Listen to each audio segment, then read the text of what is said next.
Hello, ladies and gentlemen. Thank you for joining us. This is Japan by River Cruise with your hosts, Ollie and Bobby. My name's Bobby Judo. I'm calling in from Japan. And my name is Ollie Horn. I'm calling in from the UK.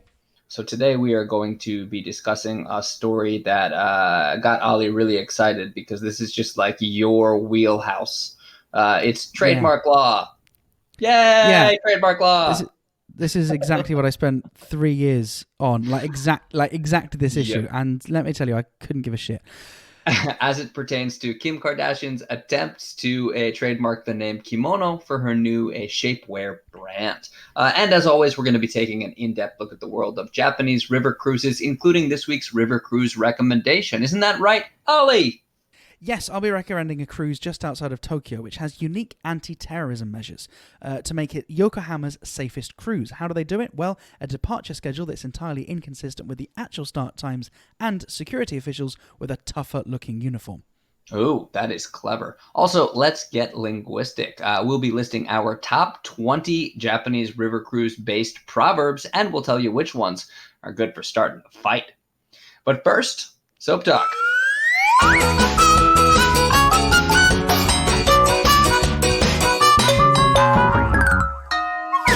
Soap talk time. Bobby, why do we call it soap talk? We call it soap talk because your Japanese is bad. Thanks, Bobby. Let's say Cool. soap talk in Japanese. 1, 2, 3. Sekembanashi. Sekembanashi. Yeah, you took way too many seconds to do that. You don't need that stop in there, man. You don't need that Okay, stop. good. Bobby, how's your week been? I had something funny happen to me just yesterday. I was walking home at night, headed to the train station, and I was stopped at a light waiting for the light to change so I could cross, and a group of Japanese people came stumbling out of a nomikai, out of like a drinking party. It was like a company coming out of their drinking party. And the shacho, like the president of the company, kind of is like stumbling, walking, and he stops his walk way too close to me and like kind of facing me, like diagonally to my left. And then somebody stops facing him like directly, which puts them like diagonally to my right. So You're blocked in. So then like the rest of the company and their little nomikai like starts to form around them, which means they've now created like a circle that I'm a part of. And they're starting to do their like kaisan aisatsu. They're like dissolving and they're getting ready to do their formal saying goodbye and otsukaresama desu and everything. By the way, takes forever. If ever you go for a meal out with a large group of Japanese people, try and find a reason to make a quick escape. Because otherwise, you think the meal's done, you've paid the bill, and then there's a good 10, 15 minutes outside while everyone says things, maybe claps together in unison. Yep. Trying to get out of that, like outside of the restaurant. And they usually do it like standing directly in front of the door of the restaurant, which is just a huge hassle. But this time...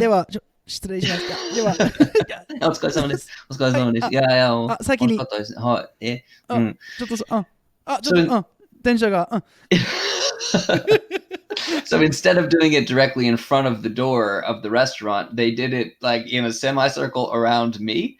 So like they all start to do their kaisan aisatsu, and I am a part of the group. And I was just standing there at the light.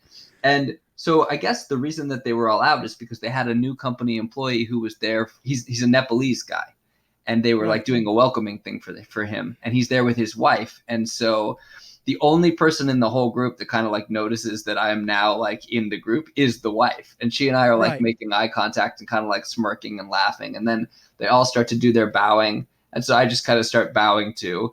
And then they all start like telling the Nepalese guy and his wife to like do their best in Japan and to work hard and ganbatte with their new life. And so I start saying it too, at which point like one Japanese employee in the company looks up and sees me, and he sees my face and he goes, "Oh, ara," which is like, "Oh, wow."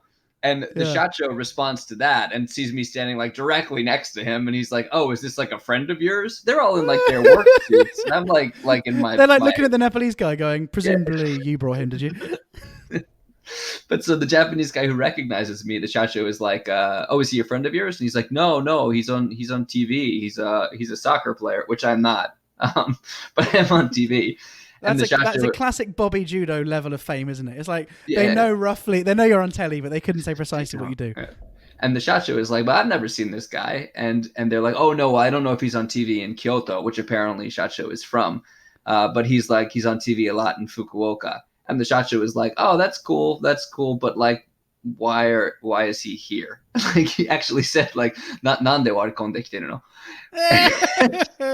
And so, like, I feel like going through the whole explanation of like, no, you guys kind of formed up around me, and instead of doing what a normal person would do and taking a step back, I just decided to see how it played out.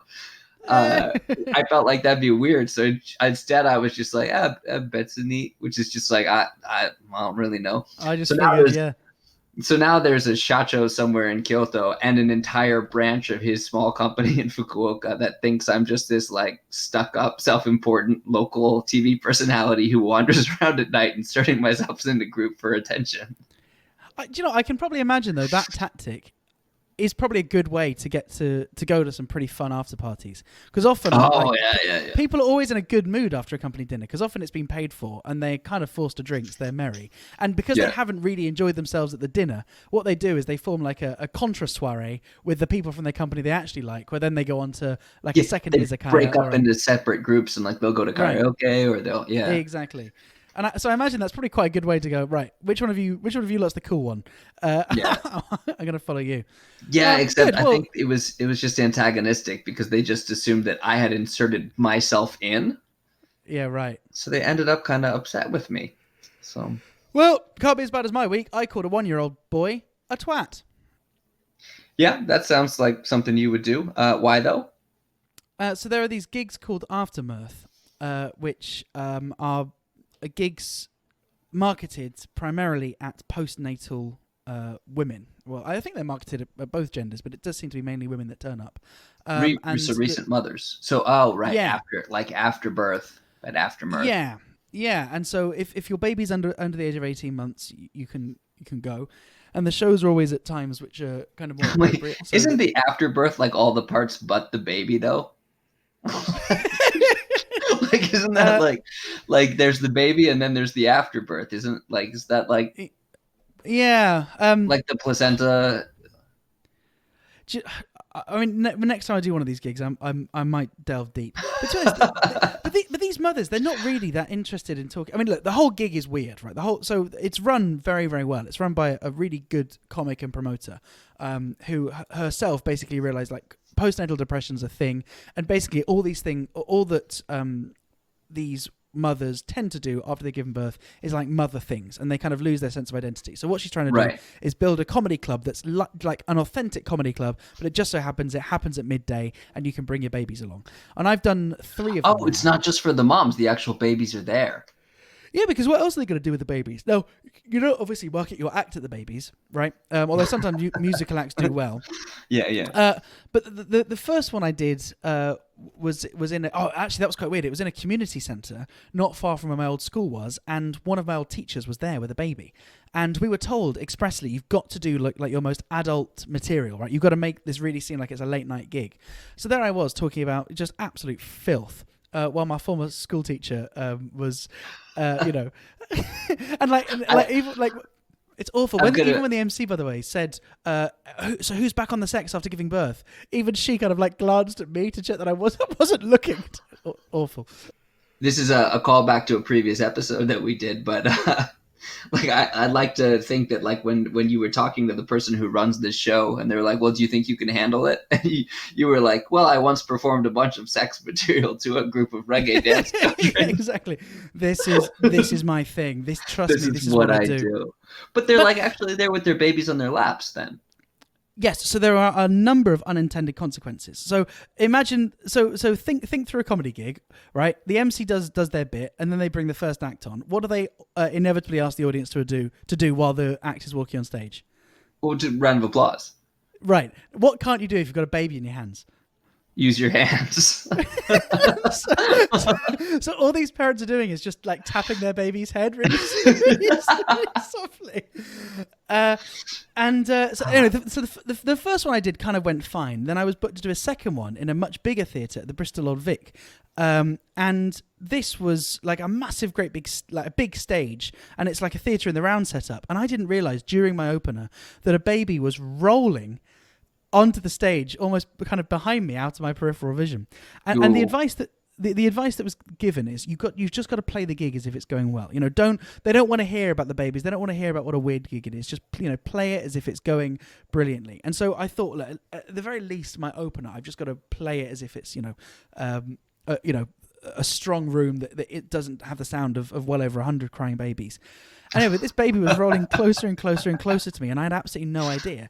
Eventually, I was getting big laughs for like the setup lines to my jokes, and I was thinking, it can't be this funny. Something else must be going on. Right. And so then I look around and I see this baby's like rolled close, and so I just looked at this mother and said, "Do you want to get that?" So the mother runs, brings this baby back, and then then just when I think I've got a bit of momentum again, a baby from the other side of the stage then starts walking towards me, but he doesn't kind of commit to it enough. One of the rules of improv is you've really got to commit to whatever you're doing, and this baby didn't, and so basically the baby just at the most inopportune times kept walking closer and closer, and I just kind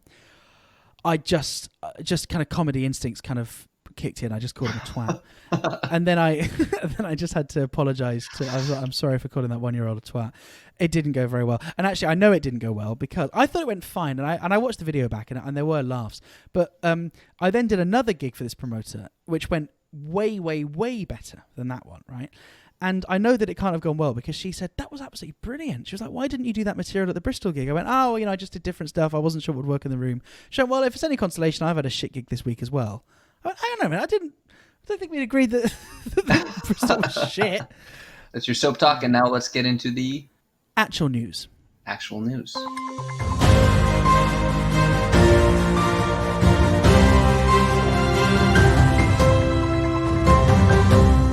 Bobby Judo. Big Yep. news story. Yep. It's someone from your country. Yeah. It's blowing up the entire Japanese blogosphere. This is one of these things that... So I spent a total of 2.5 years researching and writing about international trademark law with a specific specialism in the international registrability of foreign word marks, with a particular specialism in Japanese word marks. So, No.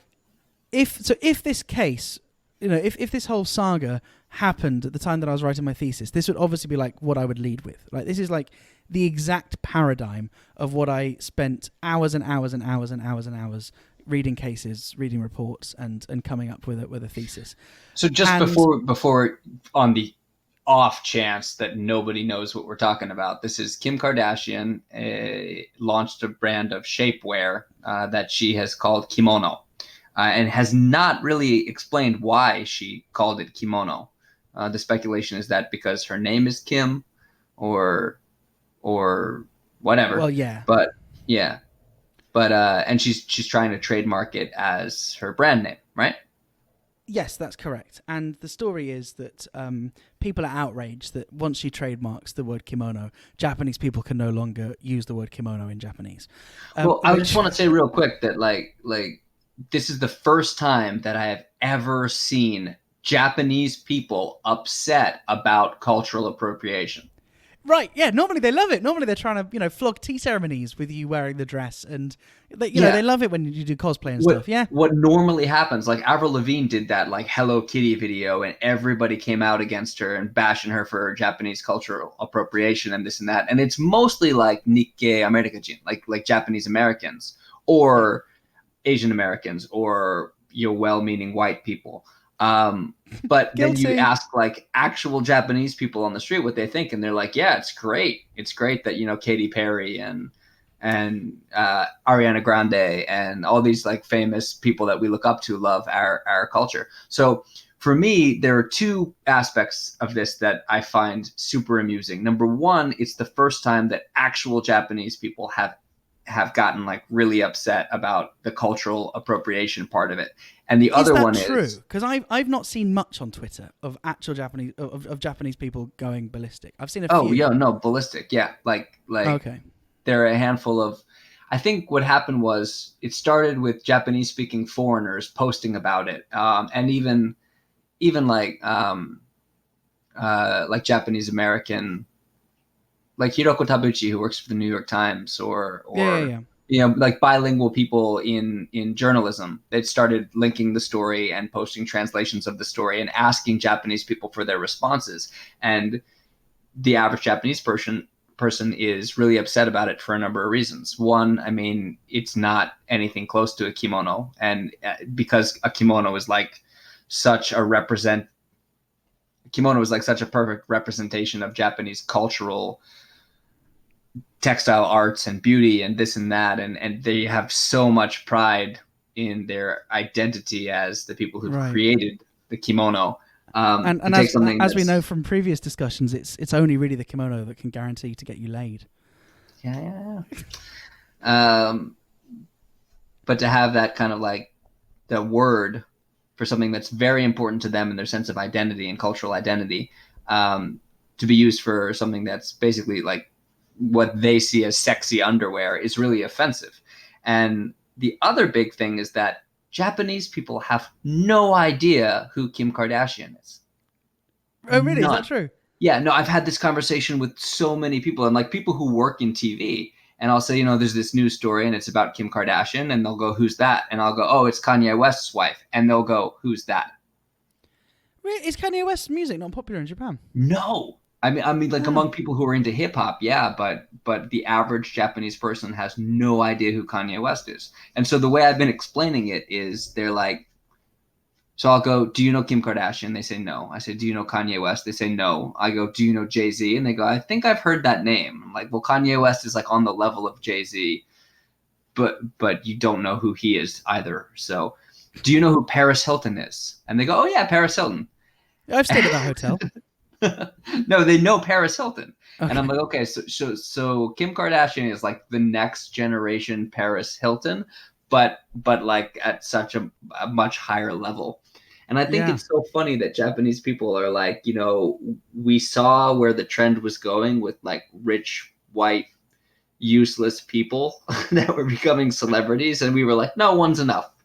Like, we'll remember the name of the first one, but that's enough for Yeah. forever. Well, the thing that amazes me is how, like, I mean, just I've not really seen one tweet or one article that fairly represents the news story as I understand it from a legal perspective. And it's always moments like this. I think everyone must get them. That when your particular speciality gets represented in the media, you're acutely aware of like quite how absolutely disgracefully bad journalists are at getting it 100% right. But of course, that's not a journalist's job, right? A journalist's job is to kind of tell the story, to not to articulate that story at the same level as a specialist necessarily. Is this? I'm not sure if this is what you're talking about, but like when you're reading a work of fiction or anything about, as people who've lived in Japan for a long time and we have experience with Japan. I remember I was reading the book World War Z, Right. World War Z as they call it in Japan. But I was reading World War Z, which takes place in countries all around the world, and it was fascinating. And you get a window into all of these different cultures and different locations, and it was so much fun. And then they got to the Japan sections, and the Japan sections were such bullshit. Like, Yep. it was so clear that the author had no clue what he was talking about, and it was just so terrible. And those moments make you go like, wait, is all of it bullshit? Yeah, exactly. Well, that's exactly it. And so now, whenever I'm like incensed by a news report, I always just think, well, I imagine someone that really knows this shit probably, is like pulling their hair out. Yeah. And, like such is the tide of misinformation about this case that I did at one point think, well, maybe I should just write a quick blog post or a quick tweet storm in Japanese. And this is actually like, of all the problems with my Japanese, I'm really, really good at explaining trademark law theory in Japanese, because it's like what I had to do for 6 months. So like, if I was still in Japan, I would probably definitely be like on news programs now talking about this, and I'd do a we'll great just job. be glad it's about underwear and not about soap. Yeah, right, exactly. And but basically, the obviously, Japanese people aren't going to be prevented from using the word kimono, right? like that's obviously that's what's happening. Not even to try to sell kimonos. No, Not even to try to sell garments. No, so this is the way trademark law works, right? The reason that trademarks exist is to prevent customer confusion in a marketplace. So what does that mean? That means if you go into a store and you want to buy Coca-Cola, the reason why we don't allow another company to have a confusingly similar name to Coca-Cola, like Groca-Cola, with a confusingly similar logo and a confusingly similar bottle, is it increases your consumer search costs. So if you go into a store and you have to go, okay, which is the actual Coca-Cola I actually want, right? How do I make sure I'm not picking up the wrong bottle from a different manufacturer? We allow each manufacturer to have each product to have a distinctive name or a distinctive mark, right? And so the point is that if you have a distinctive name for a distinctive product, will kind of prevent consumers getting confused in the marketplace. That's kind of what trademark law is about. And the idea is that a company would want to invest their labor and their expertise into building that brand, right? Because that means that they'll get repeat custom, and it's just overall better for the economy, right? Right. In order to have companies that have repute and have a way to funnel that repute or have some kind of economic kind of protection for that repute. So, can you say repute 5 more times, please? It's a pretty important word in trademark law. And the other thing that you need to think about is the market. So trademark law only operates within a particular market. So it's only ever the consumers of that particular product or service. You only ever look at whether they've heard of the mark or whether they're going to get confused by a different mark, and whether they think that a certain mark has repute. So what the issue at hand is that, like, if there was a risk that people would walk into a store and see a Japanese kimono and Kim Kardashian's kimono and not be able to make a reasonable distinction between the two of them. Right. So the logical conclusion is people would be concerned that you have a kimono in a shop, right? And Kim Kardashian says, hey, you've got to stop using that word kimono to represent that kimono because I've got a trademark, which I've got a lot of goodwill and brand recognition, and that sign is, or that kimono is riding on my coattails. Now, the reason why that's impossible is twofold. Number one, there are exceptions for words which are descriptive. So you can't have a descriptive trademark. So I couldn't register a trademark for a computer which was called notebook computer, right? And so, like, you simply cannot register the word kimono as a trademark for a kimono, right? It's like functionally useless because you might, even if you somehow persuade the trademark registration authority to register it, what would happen is someone else would still nevertheless use your mark, right? Then you'd go and try and sue them, and then a judge would go, "What the hell are you thinking? That's the word in common use anyway. So we'll carve out an exception." So you might. So say, for example, somebody wanted to, trademark the term "global reporters." Yeah, right. Exactly. Yeah. As somebody we know tried to do. I know someone tried exactly. So what could happen is he could get the trademark for global reporters, right? Because there might be just a trademark official that's not thinking, or there's no harm in putting it on the register. But the point is, if ever he were to try and enforce those rights, he'd find that the scope of those rights are incredibly curtailed. So. Yeah. Firstly, even if Kim Kardashian successfully registers the word kimono, that's not going to prevent you from describing kimonos with the word kimono. But the second really important thing is she's already tried to trademark the word kimono last year, and she was obviously rejected because it's a mad thing to try and register. So what she's doing this time is she's registering a stylized mark, right? So the actual application, which I've taken a look at, isn't for the word kimono, but for the stylized word mark, which is like her logo. And so what that means is the scope of those rights would be only if you were to write the word kimono in a visually similar way, or in fact, to use the correct legal terminology, a confusingly similar way, right, to that particular logo that she's designed. And the logo has kind of like bubble lettering. So that, I think she has a very, very strong case. If she has built up kind of repute, she has built up brand awareness, and now because of this bloody media frenzy she has. Yeah, no, that's one of the, like, with the hashtags and with all of the news, it's like people will at least for the foreseeable future associate the word kimono with her exactly underwear line.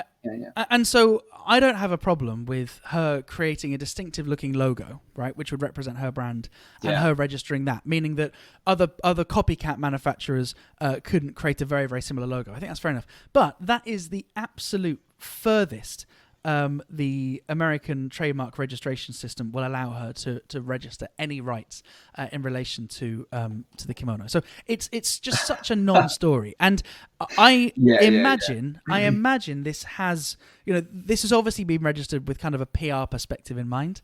I just don't believe that any credible lawyer seriously thought that she would get a trademark for the word kimono, but this whole frenzy around it, has obviously brought a lot of benefits. And if Kim wanted to enter the Japanese market, she probably could also register that bubble lettering as a trademark. But it wouldn't prevent anyone in Japan from doing anything else that they're currently already doing, with the one exception of creating a bubbly looking logo like Kim Kardashian's logo with the word kimono or similar. I just really like the idea that it has to be like confusingly similar. Or like that you wouldn't be able to distinguish between her kimono and a Japanese kimono. I love the idea of somebody walking into a store and seeing like a beautiful floral print, like fully concealing, as Japanese kimonos are designed to do, like to flatten down and compress and to, coyly kind of like conceal as much of the body as possible. And then looking at her shapewear, which is like, jack your breasts up and pop your butt out and going, I can't wait. Which one is which? Which one is which? Do you want the slutty kimono, or do you want the Kim Kardashian kimono? Another reference there to a previous episode. It's one, and it's one of these things that I just felt so exasperated. I was like, what was the point in me spending all this time? And I published a paper, but obviously no one reads it, do they? What is the actual point in spending all this time becoming a specialist in something only to watch the world burn? And so I think the message is, don't care about anything. Yeah. There's all this, like, the internet makes it so easy for there to be proliferations of total non-stories. And I'm not super well versed in this one, but the one I saw the other day was the Stranger Things kid, the toothless Stranger Things kid. Didn't follow that. So he's like executive producing and starring in a new prank show. He's hosting a new prank show where the idea is that they pull pranks on people who the big net backlash was, or they're just people who are looking for work. They hire somebody to do a job, and then it's all a setup, and they put them through these horrible experiences. And I think the idea is like they get one person to do one job and another person to do another job, and then they set them at odds with each other and put them through these like prank experiences. And so people were going off on the internet about how this disgusting new prank show where these poor people are just looking for a job. They're just looking for work, and you're going to make them the butt of your prank. And the reaction from Netflix and from the kid who's the star of it was like, yeah, these are people who answered a classified ad for 1 day's worth of employment and then got paid for it. Yeah, right. Yeah.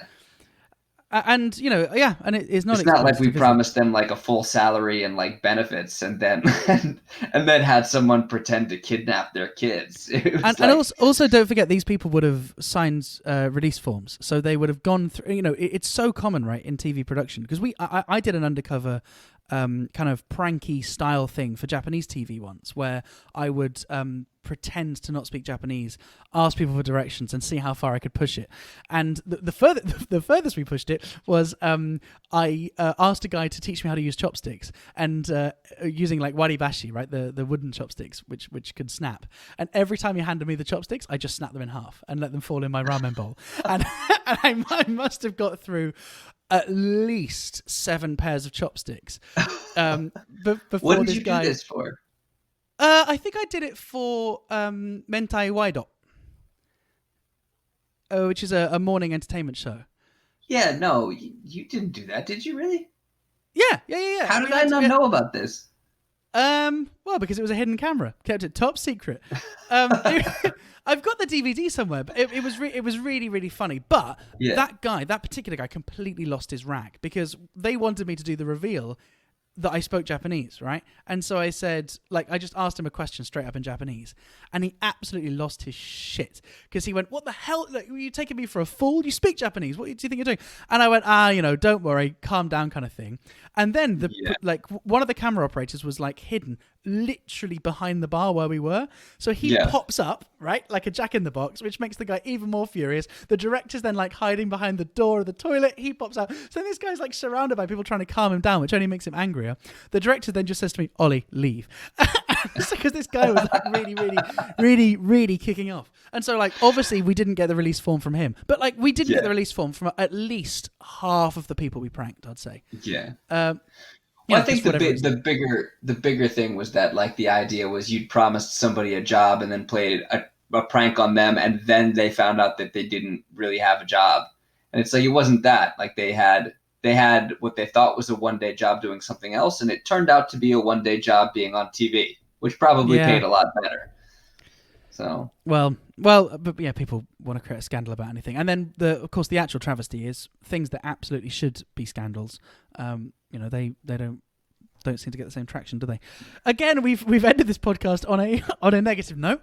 I don't know. I feel really good about the fact that Japanese people don't know who Kim Kardashian is.